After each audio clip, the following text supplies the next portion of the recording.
The night her pack celebrated, she begged the darkness to swallow her whole. They howled beneath the crimson moon, powerful, beautiful, chosen. She had nothing, no wolf, no shift, no place among them. They called her Ghost Wolf, not as a nickname, as a warning. But somewhere beyond 3 mountain ranges, a king had burned through armies, crossed frozen passes, and left a trail of ash, all to find one girl the world had forgotten. He wasn't coming to claim her. He wasn't coming to use her. He was coming to kneel. And when he did, nothing would ever be the same. If you love fierce heroines, shadow kings, and power that was never lost, only buried, like this video, subscribe, and turn notifications on. This story will keep you up at night. Lyra knew how to disappear. Not magic, not power, just years of practice. But in the Black Ridge pack, being invisible was safer than being seen, especially when what they saw made them sneer. Tonight, the entire pack gathered beneath the crimson moon for the mating ceremony. Bonfires blazed, wolves shifted in silver flashes, howls split the sky like thunder. Lyra watched from the tree line. At 22, she should have been standing among them, waiting for her wolf to rise, waiting to feel something ancient and alive stir in her chest. She felt nothing. She never had. So she did what she always did. She disappeared into the forest and walked until the celebration became a distant echo, until the only sound left was wind through pine and her own quiet breathing. The ruined temple waited for her like an old friend. Crumbling stone, strangling vines. An altar carved with symbols no one else bothered to read. But Lyra had spent years learning their language. She pressed her fingers to the cold stone and traced familiar shapes, words older than the packs, older than the mountains. For a moment, she almost felt peace. Then the forest went silent. Not the gentle silence of midnight, the suffocating silence of a predator holding its breath. Something massive moved between the trees. Lyra's blood ran cold. She had spent her whole life being invisible. So why did it feel like something ancient and terrifying had finally found her? Calum did not believe in destiny. He believed in evidence. For 3 years, he had followed a trail of whispers, stories of a wolfless girl in Black Ridge who could read ancient stone like open books. He was the Shadow King of the Highlands, a ruler of Frostgate Citadel, commander of armies that made warlords weep. He did not need a mate. He needed answers, because the world was dying, slowly, quietly, the way things die when nobody wants to admit it. Crops withered without reason. Rivers ran shallow in summer, and each season the moon rose a little dimmer than before. He had spent years searching his citadel's deepest archives, scrolls so old they crumbled at the edges, and buried beneath centuries of dust, he found a single prophecy that made his blood run cold. When the world forgets its first language, seek the Silent One. Only she can wake what sleeps beneath the moon. Every thread he pulled led to Black Ridge, to a girl they called Ghost Wolf. He stepped into the ruined temple quietly. She spun around, eyes wide, body braced for cruelty, like someone who had learned to expect the worst from every stranger. It almost broke something in him. He had prepared a speech, political, logical, precise. Instead, he reached up, removed his crown, and knelt. The shock on her face was painful to witness. "My queen," he said. She stared at him like he'd lost his mind. "I don't even have a wolf." He met her eyes steadily. "I know. That is exactly why I crossed 3 mountain passes to find you."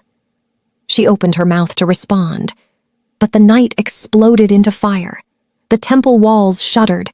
Outside, soldiers bearing a crimson mark flooded the tree line, and a cold, merciless voice cut through the smoke. "Burn it down! Leave nothing standing!" Lyra couldn't breathe. Flames swallowed the temple entrance. Smoke turned the air black. Through the burning doorway, she could see soldiers, dozens of them, torches raised, faces hidden behind crimson masks. High Inquisitor Vane stepped forward from the tree line. He was tall, unhurried, the kind of man who enjoyed watching things burn. "There she is," he said softly, almost gently. "The defect." Lyra had heard that word her entire life. She thought she was numb to it. She wasn't. "Burn the bloodline clean," Vane ordered. "The pack will thank us." Calum stood slowly, and the temperature in the temple dropped. Shadows gathered around him, not cast by firelight, but alive, moving, coiling around his arms like smoke given loyalty. When the first volley of arrows flew, they dissolved before reaching him, ash drifting on hot air. He walked toward the fire, and the fire moved aside. Vane's soldiers hesitated for the first time. Calum's voice, when he spoke, was very quiet. "If one of you takes another step toward her, I will remove your name from every record that has ever existed. You will die, and the world will have no memory you ever lived." Silence. Then Vane smiled, slow and poisonous. "This isn't over, King." The temple groaned. The ceiling cracked. Calum turned to Lyra. No dramatics, no commands, just a simple choice offered plainly. "Stay here and die for their hatred, or come north and find out why they're so desperate to destroy you before you discover what you are." Stone crashed behind them. Lyra looked at the fire, at the soldiers, at the man who had knelt for her. She grabbed his hand. The shadows wrapped around them both, and the ruins collapsed into silence behind them. The north swallowed them in snow and silence. Lyra had never left Black Ridge. Everything beyond the forest felt enormous and strange. Frozen plains that stretched to the horizon, mountains so tall their peaks vanished into cloud, skies so clear at night the stars felt dangerously close. Calum rode beside her without crowding her.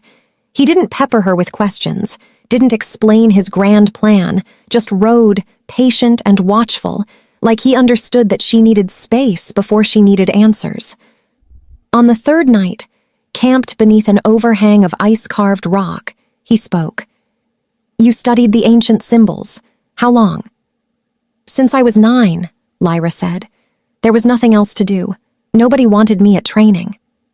He was quiet a moment. Then he reached into his coat and produced a scroll, aged leather, sealed with wax the color of dried blood. "Read this." She unrolled it carefully. The symbols were identical to the ones on the temple altar. Her breath caught. As her eyes moved across the page, the symbols began to glow, faint silver like moonlight trapped in ink. The air around her shimmered. The temperature rose slightly despite the snow. She looked up at Calum. His expression was unreadable, but his eyes were burning. "You are not wolfless," he said carefully. "You were sealed." The word landed in her chest like a stone dropped into deep water. Sealed. "By who?" she whispered. "That," he said, "is what we need to find out before Vane does." He took the scroll gently from her hands and rolled it closed. Behind them, somewhere far to the south, a wolf howled, long and searching. Vane was already hunting, and they were still 3 days from the citadel. Frostgate Citadel rose from the ice like a blade, all glass and frozen stone, catching the pale northern light and throwing it back in sharp angles. Beautiful the way dangerous things are beautiful, meant to intimidate before it welcomes. Lyra felt every eye in the great hall the moment she walked in. Lords and ladies of the Highland Council stood in a horseshoe formation, robes heavy, expressions heavier. They looked at her the way her pack always had, like something that had wandered in from outside and hadn't realized it didn't belong. "This is her," one lord said.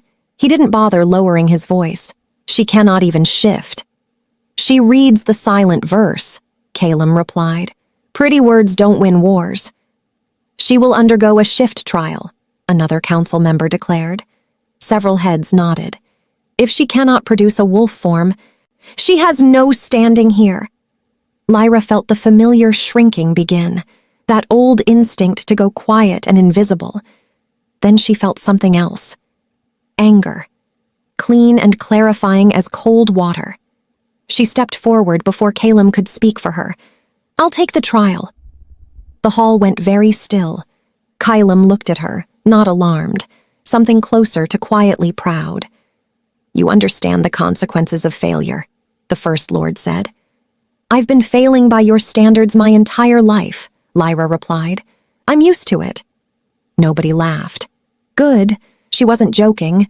The trial was set for dawn, and as the council dispersed, murmuring to each other behind their hands, Lyra caught the eye of one elderly lord at the back of the room, who was not sneering, who was watching her with something that looked unsettlingly like recognition. The trial revealed nothing. No wolf, no shift, only pain, white and blinding, and the sound of the council exhaling in collective, satisfied disappointment.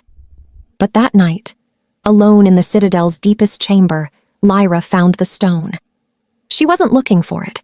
She was looking for a candle, but her hand brushed a carved surface in the dark and the contact burned, not hot but electric, like touching a live current. She pressed her palm flat against it. The world vanished, and memory that wasn't hers poured in. A woman with Lyra's eyes, trembling, holding a newborn in a torchlit room, a man beside her, desperate, whispering. They'll find her. They'll destroy her before she understands what she carries. "Then we seal it," the woman said. "We hide it deep. She'll seem empty. They won't bother with her. And when she's ready, the seal will break on its own, when she's strong enough to survive what comes next." The memory dissolved. Lyra was on her knees on the cold floor, shaking. Calum was beside her. She hadn't heard him enter. "They sealed me," she said. Her voice didn't sound like her own. "My parents, to protect me." "Yes," he said quietly. "What am I carrying?" He helped her to her feet. "The Moonbliss, a celestial wolf, healer of dying lands." He paused. "The thing Vane has spent 20 years trying to find and destroy before it woke." Outside the Citadel walls, a horn sounded, then another, then the unmistakable roar of an army arriving at the gates. Vane hadn't waited. They had one night before Vane's forces breached the outer walls. One night to attempt the blood moon ritual that could shatter Lyra's seal, or shatter her entirely. Calum laid out the truth plainly, because she deserved that. If fear controls you during the ritual, the seal collapses inward. It won't release the Moonbliss. It will consume you instead. And if I let go, you survive or... He stopped. "Or I disappear," she finished. He didn't deny it. They stood on the Citadel balcony, the blood moon rising enormous and red above the mountains, Vane's army campfires dotting the valley below like fallen stars. "I've been afraid my whole life," Lyra said quietly. "Afraid of being wrong, afraid of being nothing." She paused. "I don't know how to just... stop." "You don't stop," Calum said. "You feel it completely, and you choose anyway." He was quiet a moment. Then, and she could tell it cost him something, "I was afraid when I came to find you. Every instinct I had said this was foolish. Kings don't chase prophecies. Kings don't kneel." He looked at her. "I came anyway. Why? Because the world is dying, and you are the only thing I've found worth believing in." The moon climbed higher. Lyra looked at the valley, at the fires, at the enormous, impossible thing waiting inside her chest. Then she turned away from the edge. "Let's do the ritual," she said. The ritual circle blazed crimson on the Citadel roof. Lyra stood at its center, arms open, eyes closed, the blood moon directly overhead like a wound in the sky. The seal began to crack. Pain hit her in waves, each one bigger than the last, and beneath the pain something vast and ancient stirred, by pressing against the inside of her ribs like it had been waiting a very long time and was finished being patient. She let it. No fighting, no bracing, just open. Vane broke through the gate below. His soldiers flooded the courtyard. He took the stairs 3 at a time, crimson mask gone, face finally visible, and ugly with desperation. "Stop her!" he screamed. "Stop her now!" The seal shattered. The sound it made had no name, Silver light detonated from Lyra's chest and threw every soldier in the courtyard off their feet. The moon above them blazed, not red anymore, but white, searingly white, and from the light, a wolf emerged, enormous, silver-furred, eyes the color of violets. It moved like weather, like something the world had been holding its breath for. Lyra howled, and the dying land answered. By 300 miles south, rivers that had run dry for 2 seasons rushed full again. Crops that had withered overnight pushed green through cracked earth. The moon, that had grown dimmer each year for a decade, blazed full and whole. Vane fell. Not to a weapon, to his knees. The look on his face wasn't rage. It was the specific devastation of someone who spent 20 years trying to prevent something and failed completely. Dawn came soft and gold over Frostgate Citadel. Lyra stood at the Great Hall's center, silver crown, shadow-dark coat, steady hands. The council that had sneered at her 2 days ago stood in absolute silence. She let them stand in it for a moment. Then she spoke. "The law changes today." Her voice filled the hall without effort now.